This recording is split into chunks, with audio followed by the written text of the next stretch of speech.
Salut tout le monde, je suis ravi d'être à nouveau devant vous ici.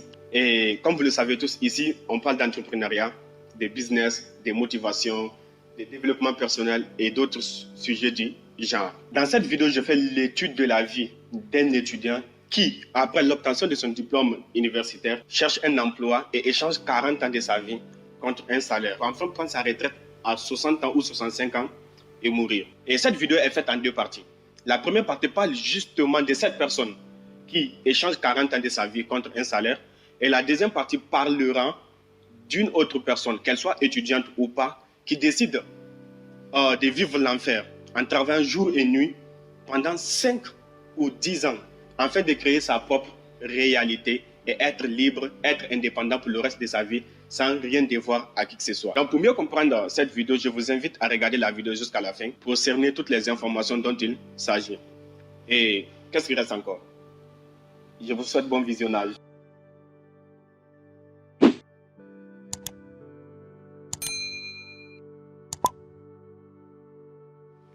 Et ma vidéo d'aujourd'hui s'adresse certes à tout le monde, mais plus particulièrement aux étudiants et aux élèves. Mais avant d'aller plus loin dans la vidéo, je vous invite à vous abonner, si ce n'est pas déjà fait, à liker la vidéo, à commenter et surtout à partager la vidéo avec vos proches. Et comme je le disais, ma vidéo d'aujourd'hui s'adresse plus particulièrement aux étudiants et aux élèves.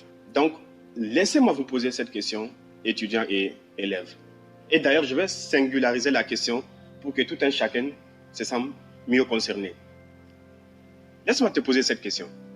Sais-tu exactement ce que tu vas faire de ta vie après l'obtention de ton diplôme universitaire? C'est-à-dire, qu'est-ce que tu vas faire comme travail? Qu'est-ce que tu vas faire comme profession après que tu aies fini les études universitaires? Certains d'entre vous veulent être architectes, comptables, médecins, avocats ou toute autre profession du genre. Car c'est tout ce qu'on nous a appris dès le bas âge. Enfant, on nous a dit d'aller à l'école, d'obtenir des bonnes notes, d'avoir un bon diplôme à la fin. Ainsi, on décrochera un bon emploi dans une bonne société. Ce qui n'est pas évident d'ailleurs. Mais ce que nos parents et la société ont oublié de nous dire, c'est qu'ils nous préparaient ainsi à la pure forme d'esclavage. Ouais. C'est-à-dire l'esclavage moderne. Métro, boulot, dodo. Où votre meilleur jour de la semaine est le vendredi soir et votre pire jour, dimanche, parce que le dimanche vous invoque lundi, le jour du travail. Vous êtes donc malheureux 5 jours sur 7, car vous faites quelque chose que vous n'aimez pas. Cela sous-entend dire que vous faites ça, vous faites votre travail à cause du salaire à la fin de chaque mois. La meilleure façon de faire du bon travail est de faire ce que vous aimez. Si vous ne l'avez pas encore trouvé, continuez à chercher. Ne vous contentez pas. Comme toutes les questions du cœur, vous saurez quand vous le trouverez. Prêtez bien attention à ce que je dis. Pour ne pas donner toute une connotation, toute une qualification à mes propos. Dans cette vidéo, je n'incite pas quelqu'un à quitter les études ou je ne dis pas que l'école est bon ou mauvais. Je suis neutre d'ailleurs sur cette question. Ceux d'entre vous qui décident de rester à l'école parce qu'ils le veulent ou bien parce qu'ils savent qu'après ça, ils auront un bon emploi ou toute chose, je vous encourage à rester à l'école et d'ailleurs, je vous félicite. Et ceux parmi d'entre vous qui décident de quitter l'école parce qu'ils se disent qu'il y a un meilleur avenir à part l'école, bonne chance à vous aussi. Mais tout ce que je cherche à vous faire comprendre dans cette vidéo est que vous devez chercher dès maintenant à savoir, à connaître ce que vous allez faire plus tard après l'obtention, de votre diplôme universitaire. Est-ce que dès que vous sortez de la fac, vous allez chercher un emploi et travailler au sein de cette société 2 ou 3 ans dans le but d'acquérir plus d'expérience et d'aller monter votre boîte? Ou est-ce que dès que vous sortez, vous allez aller directement monter votre boîte? Ou il se peut encore que dès que vous sortez, vous allez chercher un emploi avec pour objectif de gravir l'échelle organisationnelle dans cette entreprise. Peut-être au début, vous allez commencer comme un simple employé et au fur et à mesure, vous allez finir peut-être directeur de cette boîte. Pourquoi pas? Mais toutes ces choses se préparent durant les années d'études. Donc, je vous dis de chercher à connaître ce que vous allez faire plus tard. Et il se peut qu'actuellement, vous n'avez pas la réponse à cette question. Vous ne savez pas exactement ce que vous voulez faire. Ce n'est pas grave. Et d'ailleurs, c'est une bonne opportunité pour vous. Et l'une des meilleures façons pour trouver ce qu'on aime, ce qu'on veut faire, consiste à replonger dans votre enfance. Car étant enfant, vous voulez être pilote de ligne, astronaute, voyager à travers le monde, découvrir plus de pays, ou peut-être même entrepreneur pour avoir plus de liberté. Alors, dites-moi, où est passé toutes ces ambitions? Où est passé tous vos rêves pour aujourd'hui vouloir un simple emploi? Parce que c'est ce qu'on attend de la bouche de tous les étudiants. Quand tu demandes à un étudiant, qu'est-ce que tu vas faire après? Il dit, non, moi je cherche juste à finir mes études et après aller chercher un emploi qui paye mieux. Donc, on nous a déjà préparés à aller chercher un emploi qui paye mieux.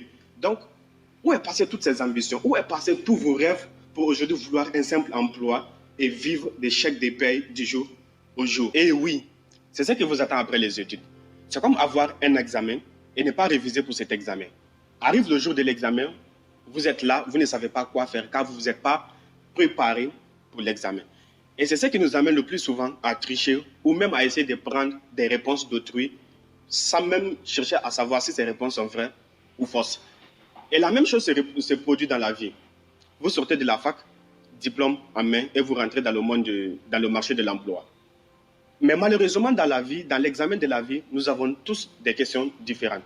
Donc, cela ne sert à rien d'aller chercher des réponses d'autrui pour essayer de coller à nos questionnaires. Et vous sortez de la fac, diplôme en main, vous rentrez dans le marché de l'emploi. Et le plus souvent, vous peinez à avoir de l'emploi. Et cela vous amène donc à prendre le premier emploi venu sans vérifier si c'est ce que vous voulez réellement faire. Et la raison est que vous n'avez pas pris le temps de penser à ce que vous allez faire plus tard. Et maintenant, vous êtes, je dirais en quelque sorte, contraint d'accepter ce travail parce que vous avez des factures à payer et vous devez prendre soin de vous. Puisque vos parents se disent maintenant que vous êtes diplômé. Et vous décidez donc d'accepter ce travail avec peut-être pour intention de travailler quelques années au sein de cette boîte. Et au fur et à mesure qu'on avance, vos dépenses mensuelles augmentent. Oui, normal, puisque vous n'êtes plus seul. Vous êtes marié avec peut-être un ou deux enfants. Et quand on regarde bien, à partir de là, votre petit salaire est insuffisant pour vos dépenses mensuelles. Et là, vous allez chercher à avoir une augmentation des salaires ou chercher un second emploi ou encore changer carrément d'emploi. Et au fur et à mesure que les années passent, le fossé entre où vous êtes actuellement et vos ambitions s'agrandit de plus en plus. Et il devient presque impossible, oh tu me déranges là, et il devient plus qu'impossible de revenir en arrière et de prendre certains risques. Et quand on regarde bien, malgré votre augmentation de salaire, malgré le fait d'avoir trouvé un second emploi qui paye mieux, vous peinez toujours avec vos différentes factures. Et la véritable raison est que, après votre augmentation de salaire ou votre nouveau emploi mieux payé, vous avez décidé de changer carrément de style de vie, en commençant d'abord par déménager de votre ancien quartier pour un nouveau quartier plus chic, comme on le dit, avec un loyer plus élevé, une plus belle voiture et toutes ces choses qui élèvent votre rang social. Et pourquoi toutes ces dépenses excessives? La réponse est juste pour la simple raison que vous voulez paraître riche devant vos pairs. Mais quand on regarde bien, vous continuez de souffrir avec vos différentes factures à la fin de chaque mois. Et pour dire vrai, pour être clair avec vous, la véritable raison est due au fait que vous n'avez pas une éducation financière.